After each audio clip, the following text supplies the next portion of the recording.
ಸ್ನೇಹಿತರೆ, SR ಬಾಯ್ ಮತ್ತೊಂದು ವಿಡಿಯೋಗೆ ಸ್ವಾಗತ ಸುಸ್ವಾಗತ.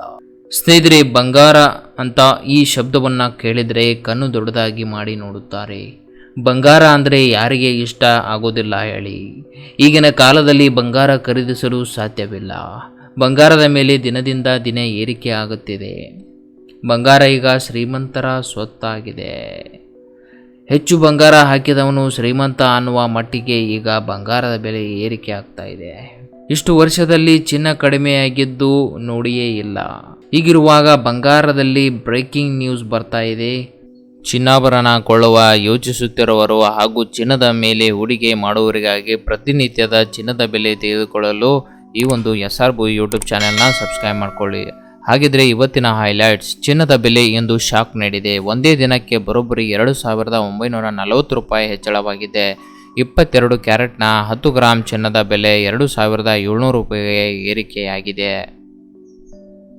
4-5 ದಿನಗಳ ಕಾಲ ಚಿನ್ನದ ಬೆಲೆ ಇಳಿಕೆಯಾಗಿ ಅಚ್ಚರಿ ಹುಟ್ಟಿಸಿದ್ದ ಚಿನ್ನದ ಬೆಲೆ ಇದೀಗ ಶಾಕಿಂಗ್ ನ್ಯೂಸ್ ಕೊಟ್ಟಿದೆ. ನಿನ್ನೆಯಿಂದ ಬೆಲೆ ಏರಿಕೆ ಆರಂಭ ಆಗಿದೆ.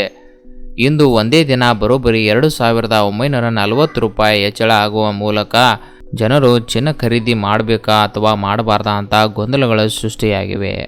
ಇಂದಿನ ಬೆಲೆ ಎಷ್ಟಿದೆ? ದೇಶೀಯ ಮಾರುಕಟ್ಟೆಯಲ್ಲಿ ಚಿನ್ನದ ದರದಲ್ಲಿ ಇಂದು ಭಾರೀ ಏರಿಕೆ ಕಂಡಿದೆ. 22 ಕ್ಯಾರೆಟ್ 1 ಗ್ರಾಂ ಚಿನ್ನದ ಬೆಲೆಯಲ್ಲಿ 270 ರೂಪಾಯಿ ಏರಿಕೆಯಾಗಿದ್ದು, ಚಿನ್ನದ ಬೆಲೆ 8,560 ರೂಪಾಯಿ ಆಗಿದೆ. 24 ಕ್ಯಾರೆಟ್ ಚಿನ್ನದ ದರದಲ್ಲಿ 294 ರೂಪಾಯಿ ಹೆಚ್ಚಳ ಆಗಿದ್ದು, ಚಿನ್ನದ ದರ 9,338 ರೂಪಾಯಿ ಆಗಿದೆ. ಮಾರ್ಚ್ 1ರಂದು 7,940 ರೂಪಾಯಿನಷ್ಟಿದ್ದ ಚಿನ್ನದ ಬೆಲೆ ಏಪ್ರಿಲ್ 1ಕ್ಕೆ 8,510 ರೂಪಾಯಿಗೆ ಏರಿಕೆಯಾಗಿದೆ. ಟ್ರಂಪ್ ಪ್ರತಿ ಸುಂಕ ಜಾರಿ ಮಾಡುವ ಘೋಷಣೆ ಮಾಡಿದ ಬಳಿಕ ಏಪ್ರಿಲ್ 4ರಿಂದ ಮಾರುಕಟ್ಟೆಯಲ್ಲಿ ಚಿನ್ನದ ಬೆಲೆ ಅಲ್ಲೋಲ ಕಲ್ಲೋಲ ಆಗಿದೆ. 4 ದಿನಗಳ ಕಡಿಮೆಯಾದ ಬೆಲೆ ಕಳೆದ 2 ದಿನಗಳಿಂದ ಏರಿಕೆ ಆರಂಭವಾಗಿದೆ. ಕಳೆದ ವರ್ಷ ಅಕ್ಷಯ ತೃತೀಯಂದು ರಾಜ್ಯಾದ್ಯಂತ ಬರೋಬ್ಬರಿ 2,000 ಕೆಜಿಗೂ ಅಧಿಕ ಚಿನ್ನ ಮತ್ತು 1,900 ಕೆಜಿಗೂ ಹೆಚ್ಚು ಬೆಳ್ಳಿ ಮಾರಾಟ ನಡೆದಿತ್ತು. ಈ ಮೂಲಕ ಸುಮಾರು 2,000 ಕೋಟಿ ರೂಪಾಯಿ ಅಧಿಕ ವಹಿವಾಟು ದಾಖಲಾಗಿತ್ತು. ಚಿನ್ನದ ಬೆಲೆ ಏರಿಕೆ ನಡುವೆ ಈ ಬಾರಿ 10% ವಹಿವಾಟು ಹೆಚ್ಚಲಿದೆ ಎಂಬುದು ಆಭರಣ ವರ್ತಕರ ಸಂಘಗಳ ಅಭಿಪ್ರಾಯಪಟ್ಟಿವೆ. ಅಕ್ಷಯ ತೃತೀಯ ಹಳದಿ ಲೋಹದ ವ್ಯಾಪಾರ ಕಳೆದ ವರ್ಷಕ್ಕಿಂತ 10-15% ಹೆಚ್ಚಾಗುವ ನಿರೀಕ್ಷೆ ಇದೆ. 2024ರ ಏಪ್ರಿಲ್ನಲ್ಲಿ 6,600 ರೂಪಾಯಿಯಿಂದ 6,700 ರೂಪಾಯಿ ಇದ್ದ ಚಿನ್ನದ ದರ ಈ ಬಾರಿ ಏಪ್ರಿಲ್ನಲ್ಲಿ 9,500 ರೂಪಾಯಿ ದಾಟುವ ಅಂದಾಜಿಸಲಾಗಿದೆ. ಕಳೆದ ವರ್ಷ ಅಕ್ಷಯ ತೃತೀಯದಂದು ರಾಜ್ಯಾದ್ಯಂತ ಬರೋಬ್ಬರಿ 2,000 ಕೆಜಿಗೂ ಅಧಿಕ ಚಿನ್ನ ಮಾರಾಟವಾಗಿತ್ತು. ಕೈಗಾರಿಕೆಗಳಲ್ಲಿ ಬೆಳ್ಳಿ ಬಳಕೆ ಅಗತ್ಯವಾಗಿರುತ್ತದೆ. ಅಂದರೆ ಬಹುತೇಕ ಎಲೆಕ್ಟ್ರಾನಿಕ್ಸ್ ಉಪಕರಣಗಳ ತಯಾರಿಕೆಯಲ್ಲಿ ಬೆಳ್ಳಿ ಬಳಸಲಾಗುತ್ತದೆ. ಹೀಗಾಗಿ ರಜತಕ್ಕೆ ಇತ್ತೀಚಿನ ವರ್ಷಗಳಲ್ಲಿ ಬೇಡಿಕೆ ಹೆಚ್ಚಾಗಿದೆ. ಎಲ್ಲ ಬಗೆಯ ಲೋಹಗಳಿಗೂ ಬೆಲೆ ಇದ್ದೇ ಇರುತ್ತದೆ ಎನ್ನುತ್ತಾರೆ ಕರ್ನಾಟಕ ರಾಜ್ಯ ಆಭರಣ ವರ್ತಕರ ಒಕ್ಕೂಟ ಪ್ರಧಾನ ಕಾರ್ಯದರ್ಶಿ ಡಾಕ್ಟರ್ ಬಿ ರಾಮಚಾರಿ. ಅಮೆರಿಕ ಅಧ್ಯಕ್ಷ ಡೊನಾಲ್ಡ್ ಟ್ರಂಪ್ ಅವರ ಟ್ರೇಡ್ ವಾರ್ನಿಂದಾಗಿ ಹಲವು ದೇಶಗಳು ಚಿನ್ನ ಖರೀದಿಸುವ ಮೂಲಕ ಆರ್ಥಿಕ ಸುಭದ್ರತೆಗೆ ಮುಂದಾಗುತ್ತಿವೆ. ಮತ್ತೊಂದೆಡೆ ಜನರು ಕೂಡ ಚಿನ್ನ ಖರೀದಿಸುವ ಹೂಡಿಕೆಯಲ್ಲಿ ಹೆಚ್ಚು ಸುರಕ್ಷಿತ ಎಂದು ನಂಬಿದ್ದಾರೆ. ಹೀಗಾಗಿ ಜಾಗತಿಕ ಮಾರುಕಟ್ಟೆಯಲ್ಲಿ ಚಿನ್ನದ ದರ ಏರಿಕೆಯಾಗಿದ್ದು, ದರ ಏರಿಕೆ ಮುಂದುವರಿಯಲಿದೆ. ಒಂದೇ ವರ್ಷದಲ್ಲಿ ದುಬಾರಿಯಾದ ಚಿನ್ನ. ವಿಶ್ವದಲ್ಲಿ ಚಿನ್ನದ ಉತ್ಪಾದನೆಯಲ್ಲಿ ದಕ್ಷಿಣ ಆಫ್ರಿಕಾ ಮೊದಲ ಸ್ಥಾನದಲ್ಲಿದೆ. ಮುಂದಿನ ದಿನಗಳಲ್ಲಿ ಚೀನಾ ಇದನ್ನು ಮೀರಿಸುವ ಸಾಧ್ಯತೆ ಇದೆ. ಚೀನಾದಲ್ಲಿ ಎಲ್ಲ ಬಗೆಯ ಖನಿಜ ನಿಕ್ಷೇಪಗಳಿವೆ. ಚಿನ್ನದ ವ್ಯಾಪಾರದಲ್ಲಿ ಲಂಡನ್ ಮೊದಲ ಸ್ಥಾನದಲ್ಲಿದೆ. ಬಳಕೆ ಮತ್ತು ಆಮದಿನ ಭಾರತದ ಮೊದಲ ಸ್ಥಾನದಲ್ಲಿದೆ. ವರ್ಷವೆಲ್ಲ ಏರಿಕೆಯಾದರೂ 1 ಗ್ರಾಂ ಚಿನ್ನದ ಬೆಲೆ 50-100 ರೂಪಾಯಿ ಹೆಚ್ಚಾಗುತ್ತಿತ್ತು. ಆದರೆ ಒಂದು ವರ್ಷದಿಂದ ಅಂದರೆ 2024ರ ಏಪ್ರಿಲ್ನಲ್ಲಿ 1 ಗ್ರಾಂ ಚಿನ್ನದ ಬೆಲೆ 6,600ರಿಂದ 6,700 ರೂಪಾಯಿ ಆಸುಪಾಸಿನಲ್ಲಿದ್ದದ್ದು 2020ರ ಏಪ್ರಿಲ್ನಲ್ಲಿ ಬರೋಬ್ಬರಿ 9,500 ರೂಪಾಯಿ ದಾಟಿದೆ. ಇಷ್ಟು ದೊಡ್ಡ ಮಟ್ಟದ ಏರಿಕೆ ಇದೇ ಮೊದಲು ಎನ್ನುತ್ತಾರೆ ಆಭರಣದ ಮಾರಾಟಗಾರರು. ಮದುವೆ ಸೀಸನ್ ಕೂಡ ಇರುವುದರಿಂದ ಚಿನ್ನಾಭರಣ ಖರೀದಿ ಪ್ರಮಾಣವೂ ಹೆಚ್ಚಾಗಲಿದೆ. ಈ ಬಾರಿ ನಾವು ದುಬೈ ದರದ ಚಿನ್ನ ಮಾರಾಟ ಮಾಡುತ್ತೇವೆ. ಜೊತೆಗೆ ಡೈಮಂಡ್ ಮತ್ತು ಚಿನ್ನ ಖರೀದಿ ಮೇಲೆ ವಿಶೇಷ ರಿಯಾಯಿತಿ ನೀಡಲಾಗುವುದು. ಮುಖ್ಯವಾಗಿ ನಾವು ಈ ಬಾರಿ ಹಗುರವಾದ ಆಭರಣಗಳನ್ನು ತಯಾರಿಸುತ್ತಿದ್ದೇವೆ. ದುಬಾರಿ ದರಗಳಲ್ಲಿ ಗ್ರಾಹಕರಿಗೆ ಹೆಚ್ಚು ಹೊರೆಯಿಲ್ಲದಂತೆ ದೊಡ್ಡ ಆಭರಣಗಳನ್ನು ಕಲ್ಪಿಸುವುದು ಇದರ ಉದ್ದೇಶ. ಎಂದು ಶ್ರೀ ಸಾಯಿ ಗೋಲ್ಡ್ ಪ್ಯಾಲೇಸ್ನ ಮಾಲೀಕರು ವಿಧಾನ ಪರಿಷತ್ ಸದಸ್ಯ ಡಾಕ್ಟರ್ ಟಿ.ಎ. ಶರಣವ್ ಹೇಳಿದ್ದಾರೆ. ಅಲ್ಲದೆ ಅಂತಾರಾಷ್ಟ್ರೀಯ ಟ್ರೇಡ್ ಚಿನ್ನದ ಮೇಲಿನ ಆಮದು ಸುಂಕ ಮತ್ತು ಡಾಲರ್ ಎದುರು ಮೌಲ್ಯ ಆಧರಿಸಿ ಆಯಾ ದಿನದ ಬಂಗಾರ ಹಾಗೂ ಬೆಳ್ಳಿಯ ಬೆಲೆಯು ನಿರ್ಧಾರ ಆಗುತ್ತದೆ. ಅಮೆರಿಕದ ಅಧ್ಯಕ್ಷ ಡೊನಾಲ್ಡ್ ಟ್ರಂಪ್ ಪ್ರಾರಂಭಿಸಿದ ಸುಂಕ ಸಮರಕ್ಕೆ ಇತರ ದೇಶಗಳು ಬೆಚ್ಚಿಬಿದ್ದಿವೆ.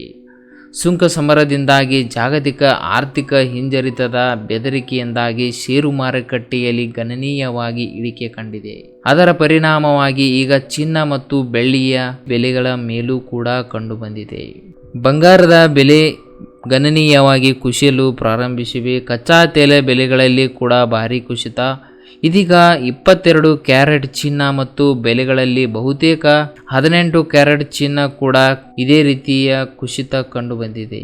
ಹಾಗಾಗಿ ಕೆಲವು ದಿನಗಳ ನಂತರ ಚಿನ್ನ ಮತ್ತು ಬೆಳ್ಳಿ ಖರೀದಿಸುವ ಮೂಲಕ ಜನರು ಹೆಚ್ಚಿನ ಲಾಭವನ್ನು ಪಡೆಯಬಹುದು.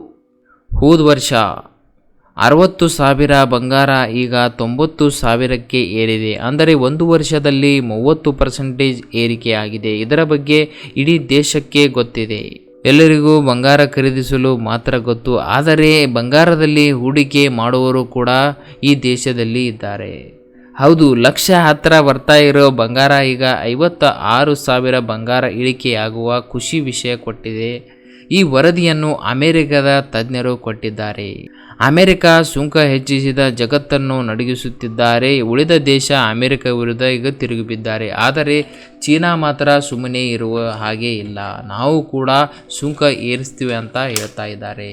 ಭಾರತದಲ್ಲಿ ಅತಿ ಹೆಚ್ಚು ಬಂಗಾರ ಬಳಕೆ ಅಂದರೆ 2024ರಲ್ಲಿ 563.4 ಟನ್ ಚಿನ್ನ ಖರೀದಿಯಾಗಿದೆ. ಆದರೆ ಇದೀಗ ಭಾರತದಲ್ಲಿ ಬೇಡಿಕೆಯಷ್ಟು ಬಂಗಾರ ಇಲ್ಲಿ ಇಲ್ಲ.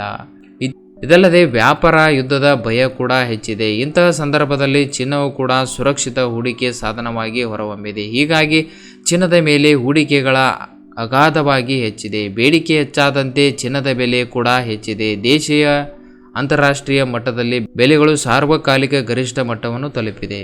ಅಮೆರಿಕದಲ್ಲಿ ಡೊನಾಲ್ಡ್ ಟ್ರಂಪ್ ಅಧಿಕಾರಕ್ಕೆ ಬಂದ ನಂತರ ಚಿನ್ನದ ಬೆಲೆಗಳು ತೀವ್ರ ಏರಿಕೆ ಕಂಡಿವೆ. ಪ್ರತೀಕಾರದ ಸುಂಕ ಘೋಷಣೆ ನಂತರವೂ ಕೂಡ ಇನ್ನಷ್ಟು ಏರಿಕೆಯಾಗಿರುವುದು. ಈ ಸಂದರ್ಭದಲ್ಲಿ ಚಿನ್ನದ ದರ ಸಾರ್ವಕಾಲಿಕ ಗರಿಷ್ಠ ಮಟ್ಟ ತಲುಪಿದಾಗಿ ಚಿನ್ನದ ಹೂಡಿಕೆದಾರರು ಪ್ರಾಫಿಟ್ ಬುಕ್ಕಿಂಗ್ಗೆ ಮುಂದಾಗಿದ್ದಾರೆ. ಇದರಿಂದಾಗಿ ತಾತ್ಕಾಲಿಕವಾಗಿ ಚಿನ್ನದ ಬೆಲೆ ಇಳಿಕೆಯಾಗುತ್ತಿದ್ದು ಇದೀಗ ಮತ್ತೆ ಏರಿಕೆಯತ್ತ ಮುಖ ಮಾಡಿದೆ. ಮೇಲಿನ ಚಿನ್ನ ಮತ್ತು ಬೆಳ್ಳಿಯ ಬೆಲೆಗಳ ಮಾರುಕಟ್ಟೆ ಬೆಲೆಗಳಿಗಾಗಿ ಇದರಿಂದ ತೆರಿಗೆಗಳು, ಮೇಕಿಂಗ್ ಶುಲ್ಕ ಮೊದಲಾದ ಇತರ ವೆಚ್ಚಗಳು ಸೇರಿಸಿಲ್ಲ. ತೆರಿಗೆಗಳು ಆಯಾ ರಾಜ್ಯಗಳಲ್ಲಿ ಆಧರಿಸಿ ಬದಲಾಗುತ್ತವೆ. ಆಭರಣ ಖರೀದಿಸುವ ಮೊದಲು ಹತ್ತಿರದ ಆಭರಣ ಮಳಿಗೆಗಳಿಗೆ ತೆರಳಿ ನಿಖರವಾದ ಬೆಲೆಗಳನ್ನು ತಿಳಿಯಿರಿ. ಭಾರತದಲ್ಲಿ ಚಿನ್ನದ ಬೇಡಿಕೆ ಪ್ರತಿದಿನ ಹೆಚ್ಚಾಗುತ್ತಲೇ ಹೋಗಿದೆ. ಇದರ ಪರಿಣಾಮವಾಗಿ ಚಿನ್ನದ ಬೆಲೆಯೂ ಕೂಡ ದುಬಾರಿ ಆಗ್ತಾ ಸಾಗಿದೆ. ಪ್ರತಿದಿನ ಚಿನ್ನದ ಬೆಲೆ ದಾಖಲೆ ನಿರ್ಮಾಣವಾಗುತ್ತಿತ್ತು. ಇದೀಗ ಬೆಲೆ ಇಳಿಕೆಯಲ್ಲೂ ಕೂಡ ದಾಖಲೆ ನಿರ್ಮಾಣವಾಗಿದೆ.